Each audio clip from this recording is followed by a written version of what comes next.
Chapter 10. Kathy was there when I got home. She was sitting on the couch, texting. "Where were you?" she asked without looking up. "Just a walk." "How was rehearsal?" "All right." "Tiring." I watched her texting, wondering who she was writing to. I knew this was my moment to speak. "I know you're having an affair. I want a divorce." I opened my mouth to say it, but I found I was mute. Before I could recover my voice, Kathy beat me to it. She stopped texting and put down her phone. "Theo, we need to talk." "What about?" "Don't you have something to tell me?" Her voice had a stern note. I avoided looking at her, in case she could read my thoughts. I felt ashamed and furtive, as if I were the one with the guilty secret. And I was, as far as she was concerned.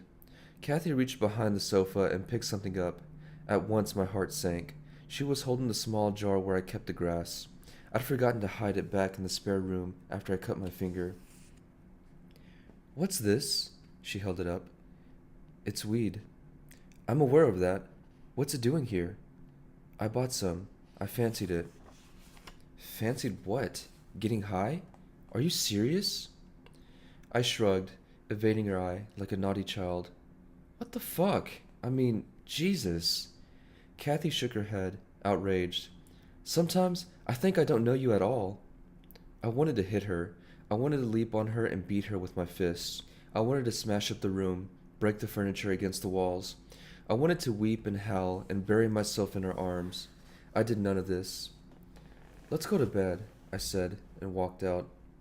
We went to bed in silence. I lay in the dark next to her. I lay awake for hours, feeling the heat from her body, staring at her while she slept. "Why didn't you come to me?" I wanted to say. "Why didn't you talk to me? I was your best friend. If you had just said one word, we could have worked through it. Why didn't you talk to me? I'm here. I'm right here." I wanted to reach out and pull her close. I wanted to hold her, but I couldn't. Kathy had gone. The person I loved so much had disappeared forever, leaving the stranger in her place. A sob rose at the back of my throat. Finally the tears came, streaming down my cheeks. Silently, in the darkness, I wept. The next morning we got up and performed the usual routine. She went into the bathroom while I made coffee. I handed her a cup when she came into the kitchen. "You were making strange sounds in the night," she said. "You were talking in your sleep." "What did I say?" "I don't know. Nothing. Didn't make sense. Probably because you were so stoned." She gave me a withering look and glanced at her watch. "I have to go. I'll be late." Kathy finished her coffee and placed the cup in the sink. She gave me a quick kiss on the cheek. The touch of her lips almost made me flinch. After she left, I showered. I turned up the temperature until it was almost scalding. The hot water lashed against my face as I wept, burning away messy, babyish tears. As I dried myself afterward, I caught a glimpse of my reflection in the mirror. I was shocked. I was ashen, shrunken, and had aged 30 years overnight.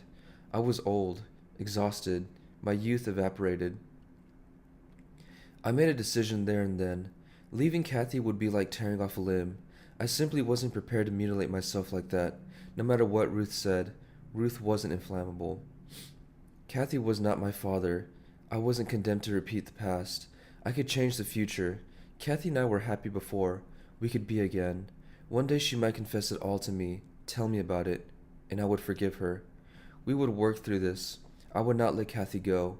Instead, I would say nothing. I would pretend I had never read those emails. Somehow I'd forget. I'd bury it. I had no choice but to go on. I refused to give in to this. I refused to break down and fall apart. After all, I wasn't just responsible for myself. What about the patients in my care? Certain people depended on me. I couldn't let them down.